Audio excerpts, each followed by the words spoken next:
Les talibans cherchent donc des partenaires pour gouverner. Il y a des négociations qui sont en cours, notamment avec les deux anciens présidents afghans. Oui, alors des négociations en cours effectivement de la part des talibans qui sont toujours dans la lignée, si vous voulez, de leur discours très rassurant sur le thème on va faire un gouvernement avec tous les représentants de la société afghane, donc ce qu'on appelle un gouvernement inclusif, formule du ministre français des Affaires étrangères qui a fait beaucoup parler d'elle. Alors, quelle est la réalité de ces négociations? On ne sait pas trop pour l'instant. On sait qu'il y a des rencontres. De fait, l'ancien président Hamid Karzai et l'ancien vice-président Abdullah Abdullah ont rencontré les talibans à Kaboul, ça on sait, mais de quoi ont-ils parlé? Certains proches des talibans disent surtout qu'on leur a assuré, qu'on a assuré à ces personnalités qui peuvent rester en sécurité à Kaboul. Donc ça, c'est pas la même chose. On verra.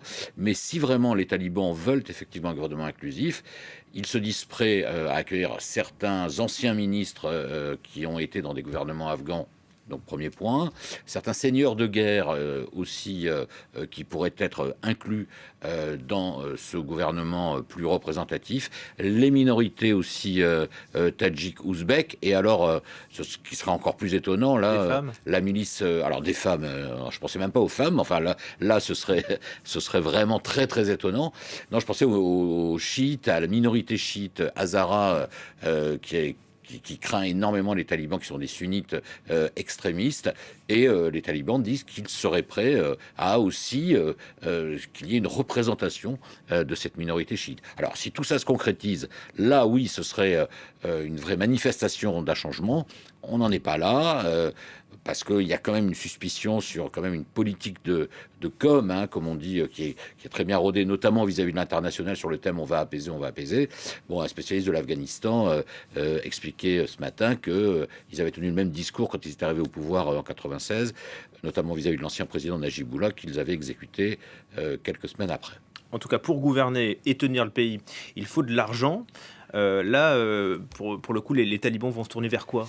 Ça explique en particulier leur discours actuel pour essayer de rassurer ou d'apaiser la communauté internationale, parce qu'effectivement, comme tout gouvernant, ils ont besoin d'argent. Alors, vous voyez là à l'écran les ressources des talibans. Tout d'abord, le PIB de l'Afghanistan, 19,81 milliards de dollars. Hein, c'est même pas 1% du PIB français, pour avoir une idée. C'est-à-dire que c'est un pays pauvre, et sur l'ensemble de cette somme, donc sur ces 20 milliards de dollars, on va dire, vous voyez que près de la moitié du PIB afghan est constitué d'un flux d'aides internationales. C'est absolument énorme. Donc les talibans aussi savent très bien ça. Certains pays, dont l'Allemagne, par exemple, ont dit qu'ils arrêtaient pour le moment leur aide à l'Afghanistan, notamment leur aide au développement. Alors, de quels revenus disposent les talibans quand ils arrivent au pouvoir actuellement? Selon les estimations du comité de sanctions du Conseil de sécurité de l'ONU, vous voyez que la fourchette est assez large, mais enfin, c'est pas non plus énorme. C'est entre 300 millions et 1,5 milliard de dollars, donc ça c'est insuffisant. Alors ces revenus, d'où proviennent-ils? Parce que ça c'était avant qu'ils prennent le pouvoir. Et ben vous voyez, trafic de drogue, l'opium, on en a beaucoup parlé, extorsion d'entreprises locales, taxation absolument tous azimuts, et puis évidemment rançon suite à des enlèvements. Enfin, dernier point, Julien, les talibans, en fait, pour le moment, selon la Banque centrale afghane, n'ont accès qu'à 0,1 ou 0,2% des réserves totales du pays, qui sont estimées à 9 milliards de dollars, mais une bonne partie évidemment de ces réserves ne se présente pas sous forme de liquidité, et une partie de ces réserves en fait est détenue en quelque sorte par la Banque centrale américaine.